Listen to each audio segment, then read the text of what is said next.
आज दुनिया के सारे मुसलमानों की नजरें सिर्फ एक इंसान पर टिकी हुई हैं, मेहदी।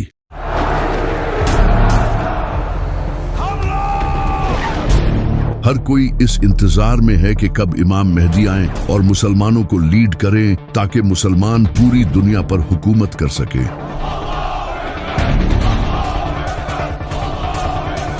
लेकिन हर कोई ये जानना चाहता है कि इमाम मेहदी आएंगे कब। क्या इमाम मेहदी का ज़हूर सिर्फ मुसलमानों की किताबों में ही लिखा है या फिर दुनिया के डिफरेंट रिलीजन्स की किताबों में भी इमाम मेहदी के आने की प्रेडिक्शंस की गई हैं? और सबसे बढ़कर इमाम मेहदी आखिर किस तरह आज की इस दुनिया में आकर दुनिया की सुपर पावर्स का सामना करेंगे? तो चलिए जानते हैं।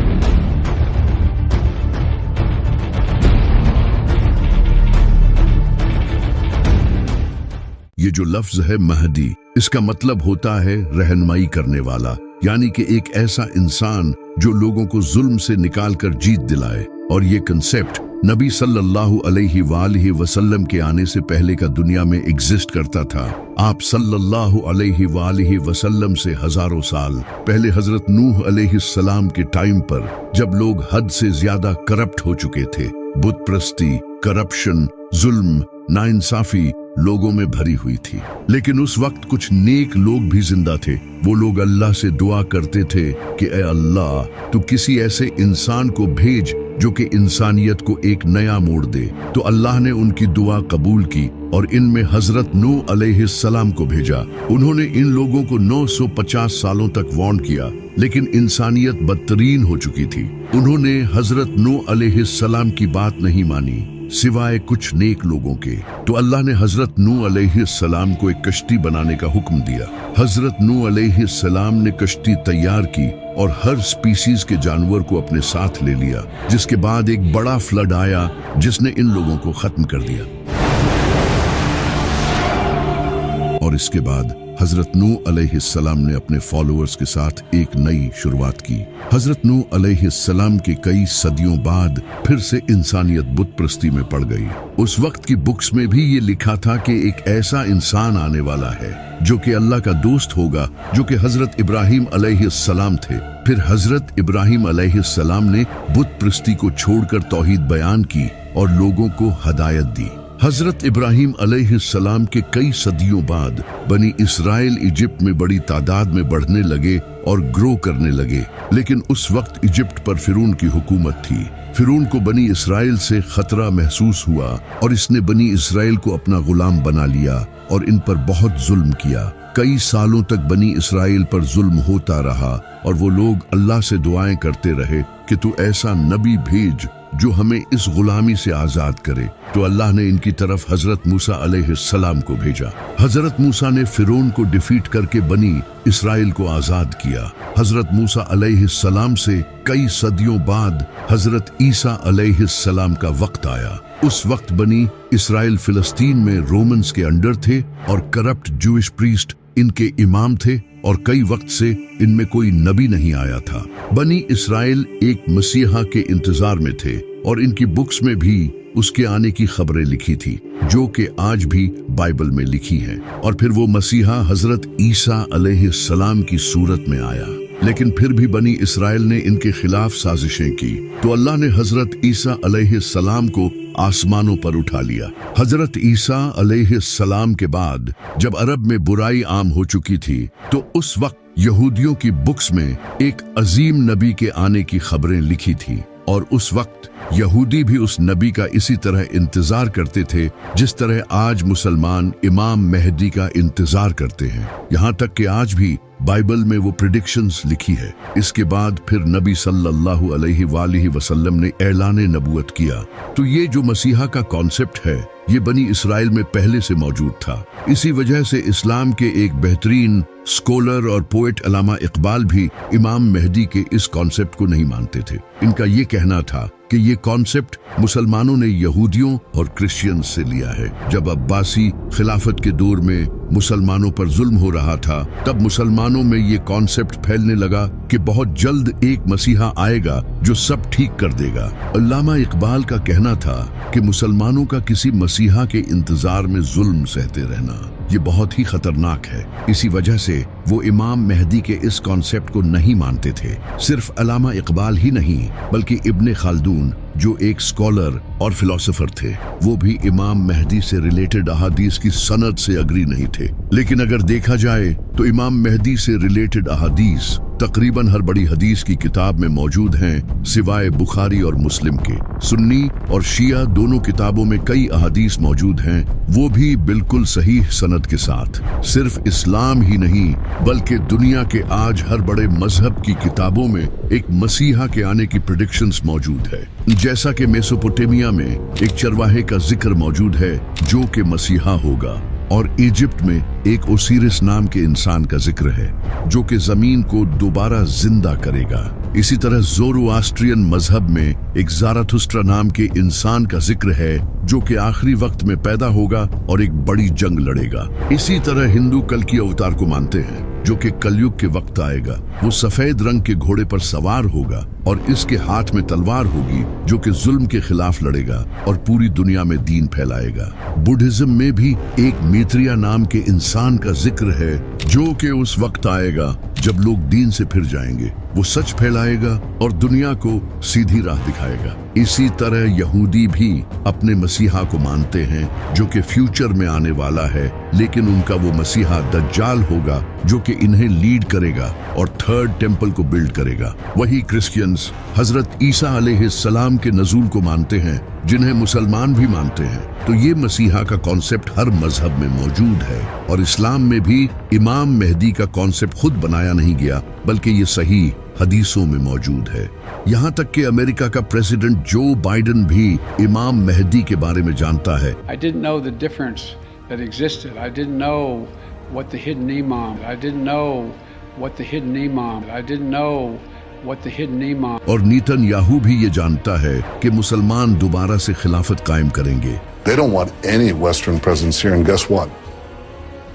Increasingly, they don't want any Western presence here either. They have dreams of reestablishing the caliphate. लेकिन यहाँ सबसे बड़ा सवाल यही है कि आखिर किस तरह इमाम मेहदी इस दुनिया की बड़ी पावर्स को चैलेंज करेंगे जिनके पास एडवांस वेपन्स हैं, जो इस पूरी दुनिया की इकोनॉमी तक को कंट्रोल करते हैं। We have the strongest economy in the world.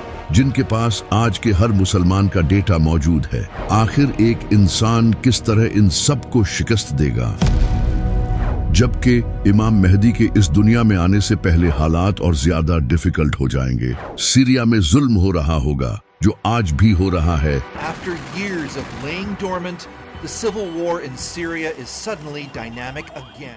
दज्जाली निजाम आ चुका होगा, ग्रेटर इसराइल बन चुका होगा, जिसे खुद नेतन्याहू ने पूरी दुनिया के सामने शो किया है। The whole Middle East changes. We tear down the walls of enmity.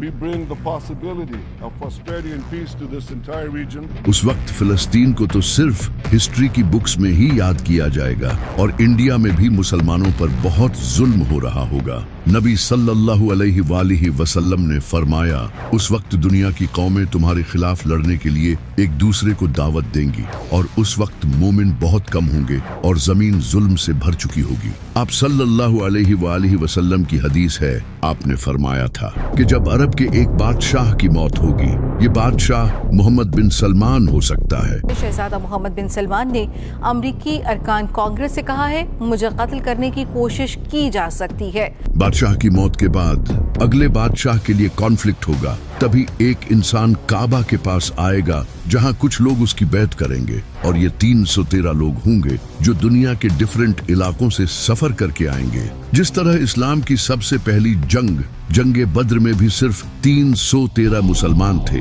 जिसके बाद इस्लाम का एक नया चैप्टर शुरू हुआ। इसी तरह इमाम मेहदी के साथ भी उनके 313 खास साथी होंगे जो नेक, इंटेलिजेंट, स्ट्रॉन्ग और परहेजगार होंगे।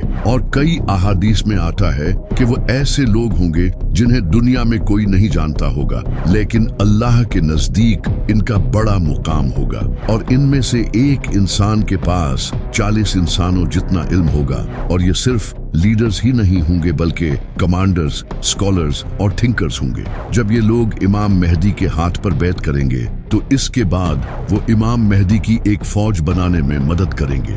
जब इमाम मेहदी का ज़हूर होगा तो इसके बाद वो मुसलमान जो मजलूम जिंदगी गुजार रहे होंगे वो इमाम मेहदी को सपोर्ट करने के लिए जाएंगे, जैसा कि Khorasan, Yemen, Iran, Afghanistan, Iraq और सीरिया, क्योंकि आज इन कंट्रीज की कंडीशन बहुत बुरी हो चुकी है, जिसकी वजह है ये America. Americans have never, ever, ever, ever let their country down. Never. सितंबर 2014 में अमेरिका ने सीरिया पर अटैक किया, जिसके बाद कई सालों तक सीरिया में जंग का माहौल रहा और आज सीरिया की हालत बदतरीन हो चुकी है। इसी तरह अमेरिका ने 2003 में इराक पर हमला किया और आज उसकी हालत भी खराब है। और इसी तरह अमेरिका ने कई सालों तक अफगानिस्तान के साथ भी जंग की और आज अफगानिस्तान की हालत आपके सामने है। वहां आज इतनी गुर्बत है। और अभी मार्च में अमेरिका ने यमन पर एयर स्ट्राइक्स की, जो कि अमेरिका का सबसे बड़ा मिलिट्री ऑपरेशन था। अब अमेरिका यमन के साथ भी यही करना चाहता है, क्योंकि यमन फलस्तीन के साथ खड़ा है और इसराइल के शिप्स पर अटैक करता है और पाकिस्तान को भी सीक्रेटली अमेरिका ही कंट्रोल करता है बिकॉज ऑफ पाकिस्तान मिलिट्री। लेकिन इन सब के अलावा ईरान ही एक ऐसा कंट्री है जो इस वक्त अमेरिका और इसराइल को टक्कर दे रहा है।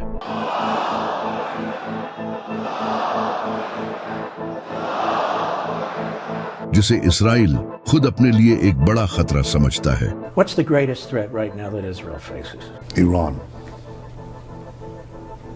You want the three threats? Give me the three threats. Iran, Iran, Iran. And everything should be done to prevent Iran, the world's most dangerous regime, from developing the world's most dangerous weapons. और America भी ये जानता है कि Iran काफी powerful है। जब Donald Trump से पूछा गया कि ईरान काफी वीक है, आप उस पर हमला क्यों नहीं करते, तो ट्रंप ने आगे से ये कहा, Now that Iran is so weak, isn't it the right time to hit their nuclear facilities once and for all? So you say Iran is so weak. I appreciate you saying that. They're not weak. They're very strong right now, and we're not. Iran ही वो country होगा जो इमाम मेहदी को सबसे पहले support करेगा, क्योंकि नबी सल्लल्लाहु अलैहि वसल्लम ने फरमाया था कि खुरासान से काले झंडे लहराती हुई फौजें मेहदी को सपोर्ट करने के लिए जाएंगी। नबी सल्लल्लाहु अलैहि वसल्लम के टाइम में खुरासान ये था, जिसमें आज का अफगानिस्तान, ईरान, पाकिस्तान और दूसरे कंट्रीज का कुछ हिस्सा आता है। लेकिन इन सब कंट्रीज के इन पार्ट्स का नाम खुरासान नहीं है, सिवाय ईरान के। ईरान में आज भी खुरासान नाम का एक प्रोविंस है। और जैसा कि आप सल्लल्लाहु अलैहि वसल्लम ने फरमाया था कि खुरासान से काले झंडे लहराते हुए फौजें इमाम मेहदी को सपोर्ट करने जाएंगी। और आप अच्छे से जानते हो कि काला झंडा किनका है। तो इसी वजह से ईरान वो वाहिद ऐसा कंट्री होगा जो इमाम मेहदी को सपोर्ट करेगा, क्योंकि बहुत जल्द ईरान एक न्यूक्लियर पावर बनने जा रहा है। To prevent Iran from acquiring a nuclear weapon. That Iran does not ever get nuclear weapons. वो सीक्रेटली न्यूक्लियर वेपन्स बना रहा है, जिसके बाद सिर्फ पाकिस्तान ही ऐसा वाहिद इस्लामी कंट्री नहीं होगा जिसके पास न्यूक्लियर वेपन्स होंगे। जब ईरान के पास न्यूक्लियर वेपन्स होंगे तब अमेरिका और इसराइल उससे जंग लड़ने का कभी नहीं सोचेंगे। और ईरान वाहिद ऐसा कंट्री है जो इमाम मेहदी के ज़हूर के इंतजार में है। और ईरान वाहिद ऐसा कंट्री है जहां इस्लामिक सिस्टम है, जबकि दूसरी तरफ सऊदी अरब और बाकी अरब कंट्रीज अमेरिका के तलवे चाट रहे हैं। सऊदी अरब तो इसराइल को ऑयल बेच रहा है और वही ऑयल उनके रॉकेट्स में यूज होता है जो रॉकेट्स फिलिस्तीनियों पर गिरते हैं। और सऊदी अरब में आज भी बादशाहत का निजाम है। जब खुरासान से फौजें इमाम मेहदी को सपोर्ट करने जाएंगी तो इससे पूरी दुनिया को पता चल जाएगा कि अरब में एक इंसान पावर गेन कर रहा है, जो कि वेस्टर्न कंट्रीज के लिए खतरा होगा। तो वेस्टर्न मीडिया इमाम मेहदी पर इल्जाम लगाएगा कि वो एक टेररिस्ट है। और नेटो कंट्रीज जैसा कि अमेरिका, इसराइल इमाम मेहदी के खिलाफ एक फौज रवाना करेंगे, जिस फौज का लीडर सुफियानी होगा। सुफियानी एक फितना होगा जिसके पीछे वेस्टर्न कंट्रीज होंगे। ये एक ऐसा इंसान होगा जो देखने में बड़ा ही इबादत गुजार होगा, लेकिन अहले बैत के मानने वालों का दुश्मन होगा और सीरिया से निकलेगा और मुआविया की नस्ल से होगा। ये इराक और सीरिया में बहुत कत्ले आम मचाएगा। इमाम अली अलैहिस्सलाम ने फरमाया, सुफियानी सीरिया से निकलेगा, उसके चेहरे का रंग लाल होगा, उसके बाल हल्के होंगे, उसके चेहरे पर निशान होगा, वो मस्जिदों को तोड़ेगा और नबी सल्लल्लाहु अलैहि वसल्लम के मानने वालों को कत्ल करेगा। इमाम बाकर अलैहिस्सलाम ने फरमाया, सुफियानी उसी साल निकलेगा जिस साल इमाम मेहदी का ज़हूर होगा। और इमाम जाफर सादिक अलैहिस्सलाम ने फरमाया, सुफियानी का आना तय है, ये इमाम मेहदी से 15 महीने पहले आएगा। इमाम ज़ैनुल आबदीन अलैहिस्सलाम ने फरमाया, जब सुफियानी निकलेगा तो लोगों के दिल खौफ से भर जाएंगे, फिर इराक और सीरिया में खुलेआम खून बहेगा, वो औरतों और बच्चों को कत्ल करेगा। अब ये जो सुफियानी है, इसकी पर्सनैलिटी मुआविया से सिमिलर होगी, जैसे मुआविया ही दोबारा इस दुनिया में आया हो, क्योंकि ये भी मुआविया की तरह अबू सुफियान की नस्ल से होगा। और जिस तरह मुआविया सीरिया का गवर्नर था और सीरिया में उसके काफी सपोर्टर्स थे, इसी तरह सुफियानी भी सीरिया से ही निकलेगा। और जिस तरह इमाम अली अलैहिस्सलाम का कैपिटल कूफा था, इसी तरह सुफियानी भी कूफे पर हमला करेगा। इमाम जाफर सादिक अलैहिस्सलाम ने फरमाया, मेहदी के ज़हूर से पहले सीरिया में सिविल वॉर होगी, जिसके बाद सुफियानी निकलेगा। और आप ये जानकर हैरान होंगे कि सीरिया में पिछले कई सालों से एक बड़ी सिविल वॉर जारी रही थी। It is time to end this brutal civil war. Full-scale civil war. Dragged into civil war to escape the civil war. जिसका फायदा उठाकर अमेरिका ने सीरिया पर हमला किया था। और जो आज सीरिया की हालत है, यहाँ से ऐसा लीडर निकल सकता है, क्योंकि सीरिया में कई टेररिस्ट लीडर्स रहते हैं। तो जब इमाम मेहदी का ज़हूर होगा तो सुफियानी इमाम मेहदी के खिलाफ एक फौज भेजेगा, लेकिन वो फौज रेगिस्तान में बेदान नामी जगह पर जमीन में धंस जाएगी, जो कि अल्लाह की तरफ से एक मुजज़ा होगा। ये देखकर जो मुसलमान इमाम मेहदी को झूठा मानते होंगे, वो भी इनकी बैत करेंगे। यहाँ तक कि कुछ यहूदी और ईसाई भी इन्हें पहचान लेंगे और इन्हें अपना लीडर एक्सेप्ट कर लेंगे। लेकिन कुछ स्कॉलर्स जो डॉलर्स के पीछे होंगे, इमाम मेहदी को झूठा और दज्जाल कहेंगे, और मीडिया भी फुल प्रोपेगेंडा चलाएगा, इन्हें झूठा कहेगा और मुसलमानों को इनके खिलाफ करने की कोशिश करेगा, क्योंकि इमाम मेहदी उस वक्त तक दुनिया की बड़ी पावर्स के लिए एक खतरा बन चुके होंगे। जब सुफियानी को पता चलेगा कि उसकी आर्मी रेगिस्तान में धंस चुकी है, तो वो एक और बड़ी आर्मी तैयार करेगा और वेस्टर्न कंट्रीज उसकी इस आर्मी में हेल्प करेंगे, जिसके बाद इमाम मेहदी और सुफियानी के दरमियान एक बड़ी जंग होगी। यानी कि एक तरफ इमाम अली अलैहिस्सलाम की नस्ल से इमाम मेहदी होंगे और दूसरी तरफ मुआविया की नस्ल से सुफियानी होगा। इस जंग में इमाम मेहदी सुफियानी को हरा देंगे और सुफियानी को भी कत्ल करेंगे। सुफियानी के कत्ल के बाद अरब में इमाम मेहदी की पावर मजीद बढ़ जाएगी और ज्यादा लोग उनको सपोर्ट करने लगेंगे। और इमाम मेहदी के जो 313 साथी होंगे, इन हर एक के नीचे कई हजारों या फिर लाखों सोल्जर्स होंगे। कई ऑर्गेनाइजेशंस इमाम मेहदी की सपोर्ट में आने लगेंगी और इसी वक्त इमाम मेहदी हिंदुस्तान पर हमला करेंगे, क्योंकि वहां मुसलमानों पर जुल्म हो रहा होगा, और हिंदुस्तान को फतह कर लेंगे, जिसके बाद इमाम मेहदी पूरी दुनिया में एक ग्रेट लीडर बन चुके होंगे, जिसे देखकर नेटो इमाम मेहदी के साथ एक पीस ट्रीटी साइन करेगा। यानी कि यूरोपियन कंट्रीज और अमेरिका इमाम मेहदी के साथ अग्रीमेंट करेंगे, क्योंकि उस वक्त इनके लिए इमाम मेहदी के अलावा भी कोई और खतरा होगा, तो इसलिए वो इमाम मेहदी के साथ अग्रीमेंट साइन करेंगे। नबी सल्लल्लाहु अलैहि वसल्लम ने फरमाया था कि तुम्हारे और रोमन्स के दरमियान एक पीस ट्रीटी होगी, जिसके बाद तुम उनके साथ मिलकर किसी और से लड़ोगे और वो तुम्हारा और उनका दुश्मन होगा। अब वो दुश्मन कौन होगा, ये तो फ्यूचर में ही पता चलेगा। हो सकता है कि वो ज़ायनिस्ट्स हों, क्योंकि वो मुसलमानों के भी दुश्मन होंगे। इमाम मेहदी दूसरे कंट्रीज के साथ मिलकर उसके खिलाफ जंग करेंगे और ये जंग मुसलमान क्रिश्चियंस के साथ मिलकर जीत जाएंगे। जीत के बाद मुसलमान और नॉन मुस्लिम्स अपने कैंप्स में आराम कर रहे होंगे कि तभी एक ईसाई क्रॉस को उठाएगा और गाड़ देगा, यानी कि वो ये दिखाना चाहेगा कि ये क्रिश्चियंस की जीत हुई है, न कि मुसलमानों की। लेकिन मुसलमान उस क्रॉस को तोड़ देंगे और ये दिखाएंगे कि ये अल्लाह की जीत हुई है, न कि उनकी। इस वाक़ये से मुसलमानों और वेस्टर्न कंट्रीज के दरमियान हुई ट्रीटी तोड़ दी जाएगी, जिसके बाद वेस्टर्न कंट्रीज इमाम मेहदी के खिलाफ अपनी बड़ी फौज तैयार करेंगे। ये काफी बड़ी जंग होगी। इस जंग में वेस्टर्न कंट्रीज बड़ी फौज के साथ आएंगे।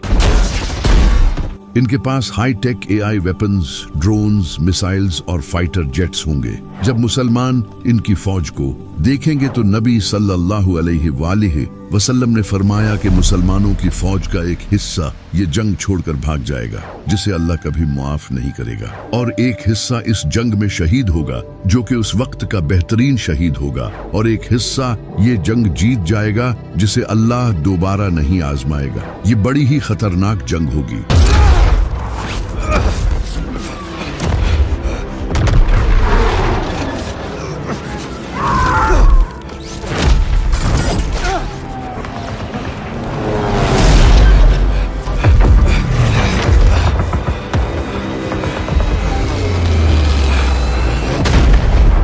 ये जंग सीरिया के करीब या फिर टर्की के साउथ में लड़ी जाएगी, जहां आज से कुछ टाइम पहले सीरिया की जंग भी हो चुकी है। इस जंग को जीतने के बाद मुसलमान सीधा कॉन्स्टेंटिनोपल जाएंगे, जो कि आज टर्की का इस्तांबुल शहर है। यानी कि इमाम मेहदी से पहले इस्तांबुल मुसलमानों के हाथों से चला जाएगा, और ये इस्तांबुल सिटी मुसलमानों की हिस्ट्री का बहुत ही इम्पोर्टेंट शहर है। नबी सल्लल्लाहु अलैहि वसल्लम ने अपनी जिंदगी में फरमाया था कि तुम लोग कॉन्स्टेंटिनोपल को फतह करोगे, और इसे फतह करने वाला लीडर बड़ा ही कमाल होगा, और इसे फतह करने वाली फौज भी कमाल होगी। जिसके बाद 1453 में सुल्तान मोहम्मद फातिह ने कॉन्स्टेंटिनोपल को फतह किया, जिस पर हमने एक वीडियो भी बनाई थी। अब उलमा का कहना है कि ये प्रेडिक्शन सुल्तान मोहम्मद फातिह के वक्त पूरी हो चुकी है, लेकिन कुछ का कहना है कि नबी सल्लल्लाहु अलैहि वसल्लम ने ये इमाम मेहदी के टाइम पर जो कॉन्स्टेंटिनोपल फतह होगा उसके बारे में फरमाया था। जब इमाम मेहदी अपनी फौज लेकर कॉन्स्टेंटिनोपल की तरफ जाएंगे तो उस वक्त मुसलमानों की फौज ऊंची आवाज में अल्लाहु अकबर के नारे लगाते हुए जाएगी, और इनकी आवाज दूर दूर तक पहुंचेगी, जिसे देखकर दुश्मन डर जाएंगे और वो कॉन्स्टेंटिनोपल बगैर किसी जंग के मुसलमानों के हवाले कर देंगे। इस जंग को जीतने के बाद मुसलमान अभी उस जंग का सामान समेट ही रहे होंगे कि तभी उन्हें खबर मिलेगी कि दज्जाल आ चुका है। ये शैतान होगा जो कि मुसलमानों में फसाद डालने के लिए पुकारेगा और कहेगा कि दज्जाल ने तुम्हारे घरों पर कब्जा कर लिया है। मुसलमान ये सुनते ही डर जाएंगे। इमाम मेहदी अपनी फौज को लेकर वापस से सीरिया या फिर इराक जाएंगे ताकि इन लोगों को बचा सकें, लेकिन जैसे ही वो वहां पहुंचेंगे दज्जाल सच में वहां आ चुका होगा, जिसके बाद हजरत ईसा अलैहिस्सलाम का ज़ुहूर होगा, जो कि हम अगली वीडियो में जानेंगे। लेकिन सबसे बड़ा सवाल ये है कि आखिर इमाम मेहदी के आने से पहले कौन सी निशानियां ऐसी हैं जो पूरी होंगी। नबी सल्लल्लाहु अलैहि वसल्लम ने फरमाया था कि इमाम मेहदी से पहले जमीन जुल्म से भर जाएगी, जो कि आज होता नजर आ रहा है। फिलिस्तीन, सीरिया, इराक, अफगानिस्तान, यमन और कश्मीर, इन सब कंट्रीज में जुल्म हो रहा है, और किस तरह पपेट गवर्नमेंट मुस्लिम कंट्रीज पर हुकूमत कर रही हैं, जिन्हें कंट्रोल यहूदी कर रहे हैं। सूद आज पूरी दुनिया की इकोनॉमी बन चुका है। मुसलमानों को टेररिस्ट समझा जाता है। स्कॉलर्स रियाल के लिए दीन बेच रहे हैं। जमीन यकीनन जुल्म से भर चुकी है। इसी तरह नबी सल्लल्लाहु अलैहि वसल्लम ने फरमाया कि मेहदी के आने से पहले अंधेरी रात की तरह फितने आएंगे। इंसान सुबह के वक्त मोमिन होगा और रात के वक्त मुनाफिक।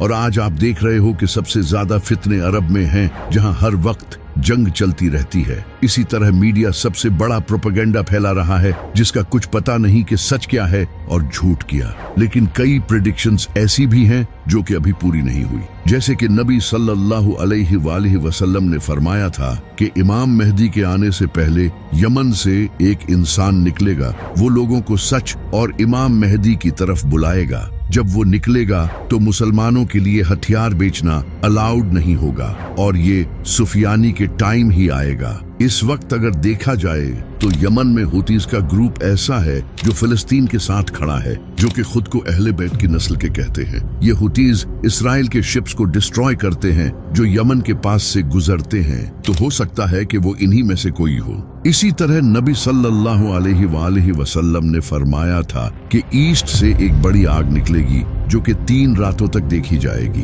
लोग उसे देखकर खौफ का शिकार हो जाएंगे। अब ये आग एक न्यूक्लियर एक्सप्लोजन भी हो सकता है, जैसा कि ईरान जो कि अरब के ईस्ट में है वो सीक्रेटली न्यूक्लियर वेपन्स बना रहा है। तो हो सकता है कि ईरान एक बड़ा न्यूक्लियर टेस्ट करे, क्योंकि अमेरिका और इसराइल सब ईरान के न्यूक्लियर वेपन्स बनाने से डरे हुए हैं। तो अगर ईरान ने ये न्यूक्लियर एक्सप्लोजन किया तो इससे सच में लोग डर जाएंगे। और जैसा कि नबी सल्लल्लाहु अलैहि वसल्लम ने फरमाया था कि ये आग 3 दिनों तक जारी रहेगी, इसका मतलब कि मीडिया भी इसकी कवरेज करेगा। इमाम जाफर सादिक अलैहिस्सलाम ने फरमाया कि इमाम मेहदी के ज़ुहूर से 15 दिन पहले एक इंसान को काबा के पास कत्ल किया जाएगा। इसका नाम नफ्से ज़किया होगा। ये इंसान मोस्ट लाइकली एक इस्लामी एक्टिविस्ट होगा जो कि लोगों को सच बताने की कोशिश करेगा, लेकिन सऊदी हुकूमत शायद इसे कत्ल करवा देगी। तो ये कुछ ऐसी निशानियां हैं